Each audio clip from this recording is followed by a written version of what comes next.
Hey everyone, I'm Mind, and last night we had two new LEGO Monkey Kid sets revealed. I apologize, I'm quite a bit late on this. There was something else happening that had my undivided attention, so this kind of slipped under the radar for me, but here we are now, I'm talking about them. But these are both sets for January 2025. Here's the first one, Erlang Celestial Mech. It retails for $89.99 in the US. And I don't know, from initial impressions, I have very mixed feelings on this. I like the color scheme here a lot, especially for a Monkey Kid set, because Monkey Kid sets can a lot of the time be very samey with their color schemes because it's usually just Monkey Kid vehicles. But the gold, white, and black is something we haven't seen before, at least from this theme, so it makes me excited to see. The little dog heads on the shoulders seem super cool too, and I love this weapon it's holding. My biggest hesitation with this mech though is it feels like a good chunk of it is just a recolor of the May mech from last year. Like, some of the actual pieces used for texturing are different, but the internal skeleton seems to be almost exactly the same. This is most obvious on the feet, right? There's the sort of triangular shape with the toe out front, and that's exactly what it was in the May mech, though the toe's a little bit longer here. But even things like, look at this armor piece on the upper leg, that's exactly the same here. I don't have a good shot of the hands, but the fingers are exactly the same. The arms use the same exact connection system. It really seems like they started with the May mech as a base and just modified it. And I'm not against that as a concept, like, per se. Like, I love the Ninjago elemental power mechs from this year, and those are largely very similar. And it's not 100% one-to-one. Again, I said the texturing is very different, but it just doesn't feel different enough to me. And the difference between this and the elemental power mechs is the elemental power mechs are so small. Having a $90 and $100 set that are built so similarly just feels lame to me.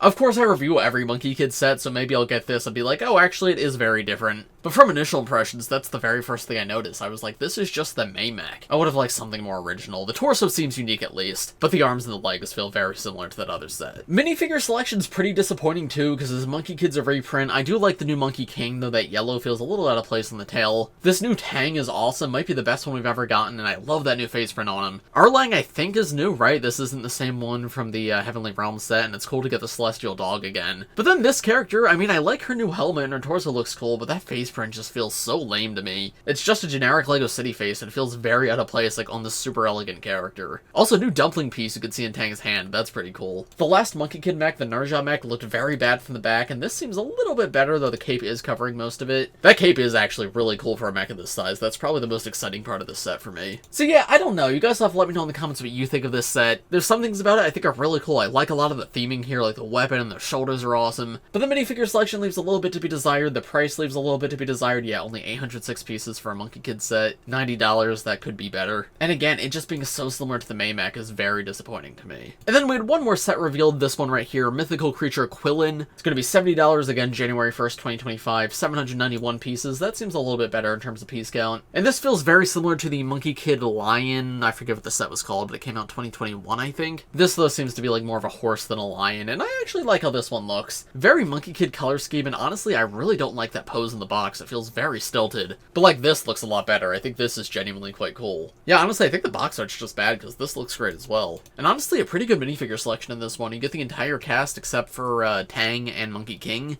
Big Mo is back too, which is very surprising. I thought that mold was just gone and he was going to be a kitten forever. But no, he's back with a new face print too, and that's really nice to see. Pixie's not new, but I believe everybody else is. And I can't tell if that's a new face print for May or if it's just a weird render. Oh, and Sandy's got a new hairpiece too. That's pretty nice. Again, though, the face print on this figure is so lame. That helmet's great, that torso print's great, but no leg printing of that generic face. He could definitely be customized to be really cool, but by default, this is so lame. Back of the box definitely looks a lot better. So of the two, I definitely prefer this one. It's definitely the one I'm more excited for. But overall, I'm just kind of disappointed there's only two, because this does match the rumors that we heard that there was only going to be two Monkey Kid sets in January. And I was hoping that wasn't true, but yeah, it seems like that's the case, and I don't know why. January has always been pretty big for Monkey Kid, so I'm worried that the theme is kind of coming to an end. And if so, that's a shame, because I do really like Monkey Kid. The show's been really good, but yeah, the show switched animation studios, which kind of indicated to me they didn't have as much faith in it anymore. And only two sets now. I wouldn't be shocked if this was our last wave. Though if it is our last wave, this feels like a really weird way to end it out. It's going out with a whimper, not a bang, so hopefully there's more in the future. But yeah, it's not looking great. And then we also had this year's Lunar New Year sets revealed, and there's actually 3 of them this time around, and they're all quite good. First up, this is our minifigure scale one, the Trotting Lantern, and this is surprisingly, like, really nice. this. Very creative shape for a LEGO set, like unlike anything we've ever seen, but I genuinely love it a lot. Like, look how cool this looks. I don't always get the Lunar New Year sets. I think I have 2 of them from throughout the years, but this is one that I'm gonna lean towards, because it just looks like it makes for a very cool display piece, and I love that it's minifigure scale too. But the absolute best part about this set is this minifigure right here. The Lunar New Year sets always have like a mascot head of whatever year it is. Like, I believe this year was the year of the dragon, so we had like a dragon mascot head. But next year is the year of the snake, so we're getting this new snake mascot head, and this just looks so perfect. Whether or not I get this set, I'm definitely going to order some of these off Pick-a-Brick when they come out, because yeah, that is super funny. I love that so much. I will say, minifigure selection overall seems a little bit lacking with only 5. These sets usually have a lot more than that, but the quality of the minifigures seem pretty good. $130 though, which is a lot of money. I think these should probably cap out at $100. That would be better for this. There's also this set called Good Fortune, which is going to be $90, and it reminds me of that Harry Potter set that released a few years ago that was just like different objects. But again, I think this is very impressive. Like, all of these builds look really, really good.